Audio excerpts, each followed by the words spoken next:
Hey guys, welcome to my channel. My name is Daisy. As you guys saw by the title, I will be reading my subscribers' spooky stories. So let's get ready. Let's get into the spooky spirit of Halloween. Grab your snacks, grab your cobija, and let's get straight into it.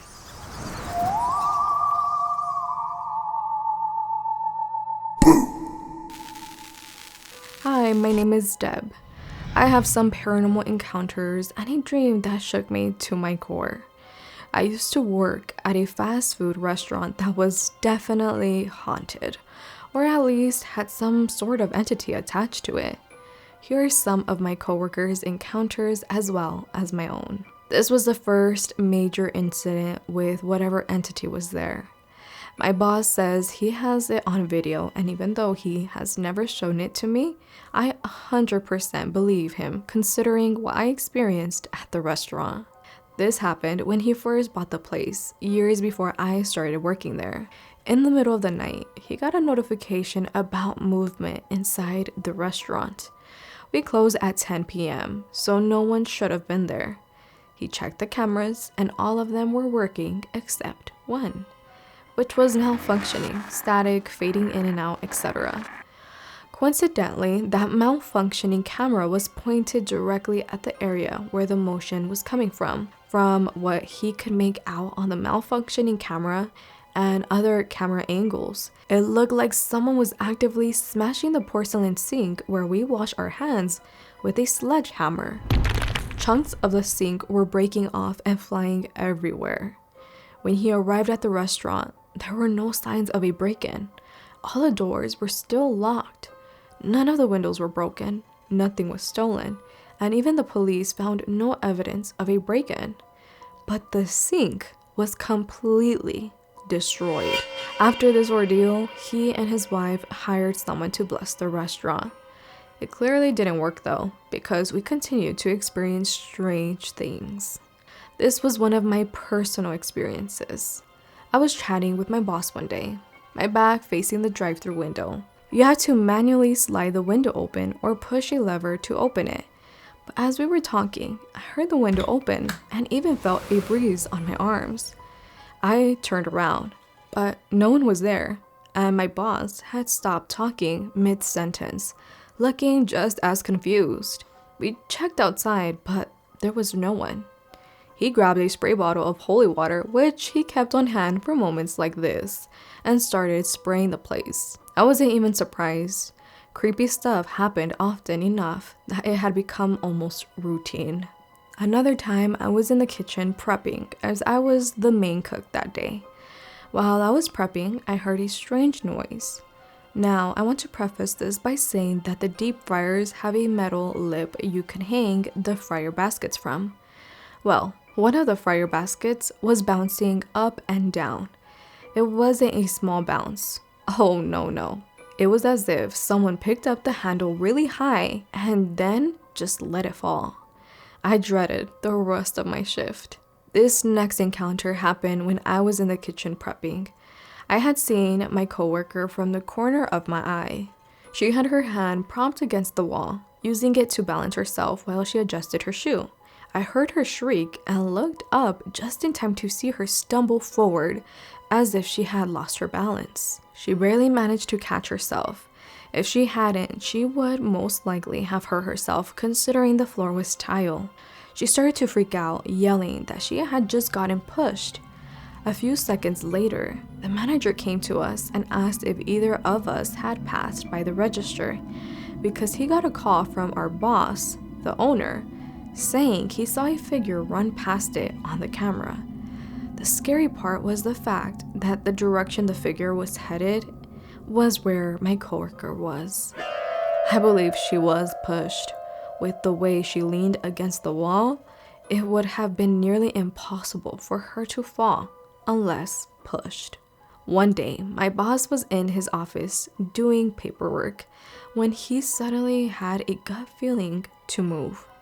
Without thinking, he shifted from where he was sitting, and not even 2 seconds later, a ceiling tile fell right where he had been.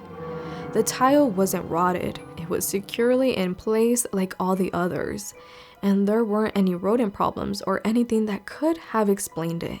Afterward, shaken but unharmed, he got out the holy water again, determined to ward off whatever strange force had nearly harmed him. This next story was told by a coworker of mine. He was at the drive-thru window cashing someone out.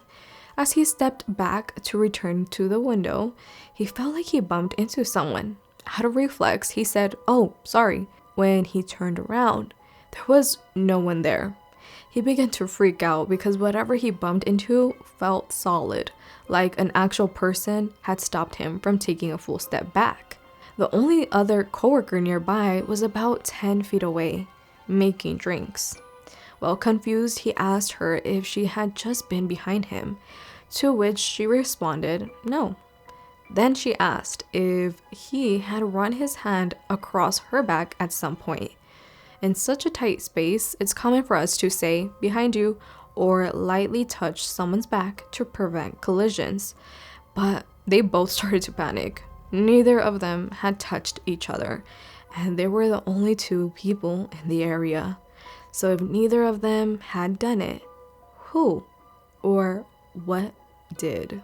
There are other minor things that happen, like boxes being tipped over and spilling stuff everywhere, or hearing a voice when there is no one else there. Creepy stuff, but not as scary as those incidents. I also wanted to share this next terrifying story.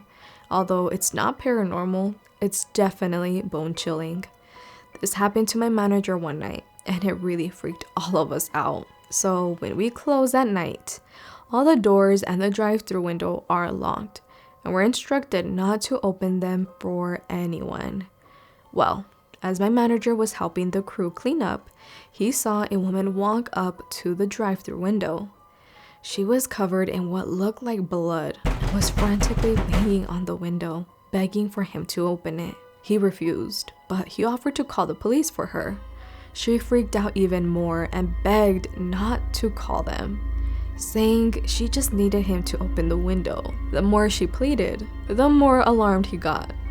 As soon as he took out his phone to call the police, her demeanor completely changed. She went from frantic to totally calm, stopped banging, and just walked away. It wasn't until later that he noticed a truck parked not too far away. She got in, and the truck drove off.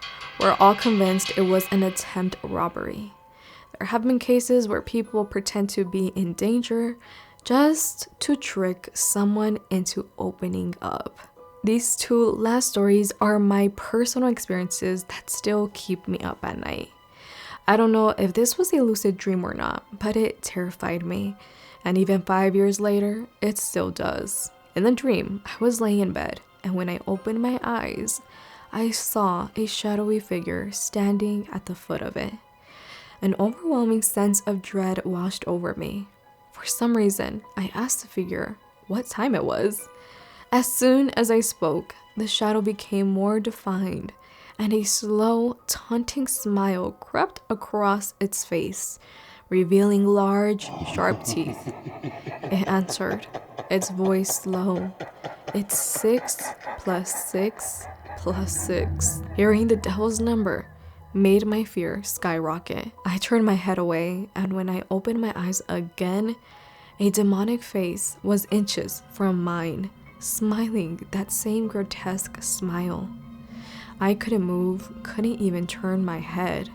All I could do was wish for it to disappear. Then suddenly a bright light filled the room, bringing with it a sense of warmth and relief. The figure vanished, and I regained control of my body.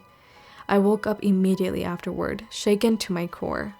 For a week, I slept with the lights on and kept holy water and a saint's picture next to my bed. Even now, just thinking about it creeps me out. But that wasn't the only strange thing I've experienced. Something equally unsettling happened in broad daylight, and it still leaves me questioning reality. One day, I was sitting on the porch when I heard my dad come home. I checked my phone for the time and noticed he was home early. I heard his footsteps, the sound of him setting down his lunchbox, and the familiar sounds of him greeting and playing with our cat. It was all so clear. because it was the same routine I'd heard countless times before. But when I got up to ask why he was home early, I realized he wasn't there. His lunchbox wasn't by the door, his shoes weren't there, and neither was the cat. He was still sound asleep in the other room. To this day, I have no explanation for what I heard. It freaks me out because I know what I heard. It was all real as any other day. Hello, Daisy. Watching your video and hearing all those scary stories triggered a memory of something paranormal that happened to me when I was 7 years old. My grandma took me with her to Sabina's Hidalgo, Mexico. It was just a regular day. I was playing outside with my cousin at my grandpa's house. The area was more of a small pueblo where you'd often hear people passing by selling tamales, pan, gasolina, etc. At night, the only sound that usually filled the streets was the water being let out. That evening, we settled into my grandpa's one-bedroom house. My grandma and grandpa slept in the back room, while my cousin and I shared the front room. As I slept, I was suddenly woken up by a tapping on the window. The bed we were in was right against that window. When I looked up, I saw the ugliest bruja, a witch, staring back at me with bulging eyes and a big, mischievous smile. Frozen, I tried tapping my cousin to wake her up, but she didn't budge. I screamed, and when everyone got up to see what was going on, we rushed to look outside. The only thing we saw was a lechuza, an owl, perched nearby.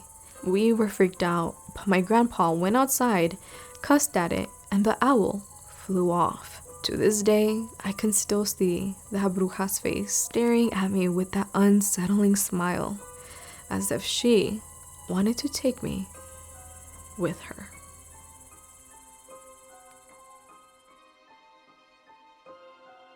Hi Daisy, my name is Sarah. For some background info, I'm a Muslim, and rather than ghosts, we believe in jinns. There are beings that live around us, and like humans, they have families, houses, etc. There are both good and bad jinns.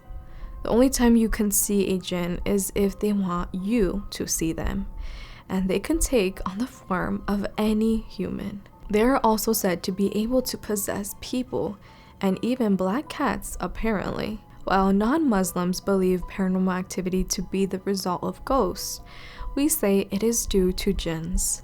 So, on the topic of jinns, I have two stories for you. This is my mom's story. Before she immigrated to the UK, she lived in India. As you know, in India, they have a lot of fields. And as young teens, my mom and her friends used to hang out a lot in this one specific field. It was a large open area with crops and some trees. My grandma, aka my mom's mom, used to always tell them not to play in that field, but of course, they wouldn't listen. One day, they went walking through the field, my mom and her female friends. Some of them were walking together at the front and some at the back. My mom was with the group at the front. While they were walking, they saw someone sitting in a tree up ahead. When they got closer, they realized it was one of their friends. Let's call her Kay. My mom and her friends called out to Kay, but also wondered how she had managed to get in front of them and climb a tree without them seeing her, as Kay was supposed to be walking with the group at the back. They turned around to the group walking behind them to ask them, but they realized Kay was still with the group. If Kay was still walking with them, who was in the tree? They realized the person in the tree was not Kay. It was a jinn, taking the form of their friend. They ran out of that field and never went back there again. This next story is my personal experience that happened when I was around 10 to 12 years old. I still remember that day vividly. It was a weekend, and I was at the corner shop buying sweets with some pocket money I had saved up. On the way back home, a lady in a white dress came up to me. She looked familiar, but I couldn't remember who she was. She talked with me for a few minutes, gave me a lollipop, and then went on her way. Usually, as a kid, when someone gives you a sweet, you'd probably eat it straight away. But for some reason, my gut told me to tell my mom first. When I got back home, I told my mom about the lady. I just told my mom it was a lady in white and that she knew the lady too because we've seen her before. But as I didn't remember who it was and couldn't explain very well as a kid, I just kept repeating it was a lady we both knew. My mom took the lollipop, threw it in the bin, and told me not to take sweets from her again. I never saw the lady again after that. Well, in 2019, when I was 22 years old, we took a family trip to India to see my mom's family and friends, as only my mom and 2 of her siblings had immigrated to the UK. The remaining 4 siblings and her friends still lived in India. We made the usual rounds to different houses, and on one of the days, we got to one of my mom's older sister's houses, and she was wearing a white sari. For some reason, this woman always wore white, and it was kind of eerie. I recognized her as the lollipop lady. I didn't mention anything at the time, but after we got back to the rented bungalow we were staying in, I asked my mom if she remembered the day I brought home the lollipop, which she threw away. She did remember. I told her that the lady who had given me the lollipop was her older sister, whose house we had visited earlier. My mom said that it was impossible, as her sister had never left India, let alone visited the UK. She then went on to explain that she had a weird feeling the day I brought home the lollipop, and she just knew it was a jinn I had run into. Not someone we actually knew, which is why she threw the lollipop away. And now that I mentioned it was her sister I had seen, she knew for sure it was a jinn. The thing is, my mom had some serious black magic done to her, which went on for a few years before an Islamic scholar was able to remove the black magic. We found out later that it was one of my mom's sister who did the black magic out of jealousy. And as you guessed, it was the one who was always dressed in white. They made up afterward, and my mom only kept in contact with her out of being siblings and to ensure the sister wouldn't do black magic on her again. The day I received the lollipop was during the period of the black magic that was being done to my mom. Who knows what would have happened if I had actually eaten the lollipop that day. Stay safe, guys. Love, Sara. So that was it for today's video. Thank you guys so much for watching, and thank you to everyone that shared in their spooky stories with all of us. It really put me into the spooky mood of Halloween of October, so I hope it did the same for you guys. But on a side note, guys, I feel like it's my obligation, my duty to tell you guys not to play with the Ouija board. I know, you guys, it's Halloween. People think like, oh, it's a game. It's not a game. It's not to be messed with. Seriously, you can open up portals and watch this TikTok. Just watch this TikTok. Pop, estás en el baño cuando de repente en la casa del lado empiezan a hacer un exorcismo.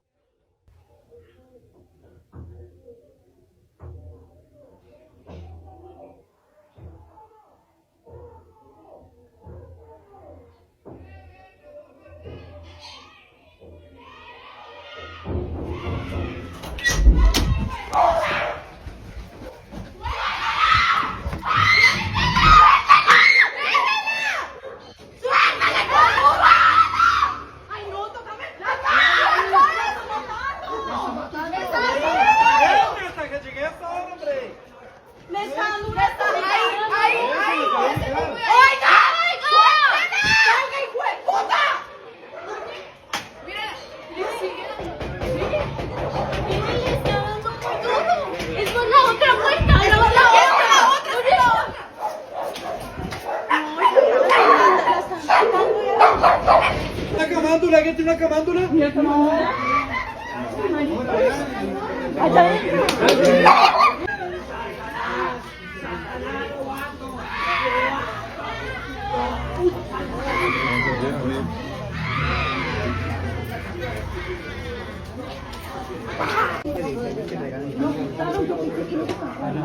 So apparently her neighbors had dabbled with that. I don't even want to say play anymore because it's not something to be played with.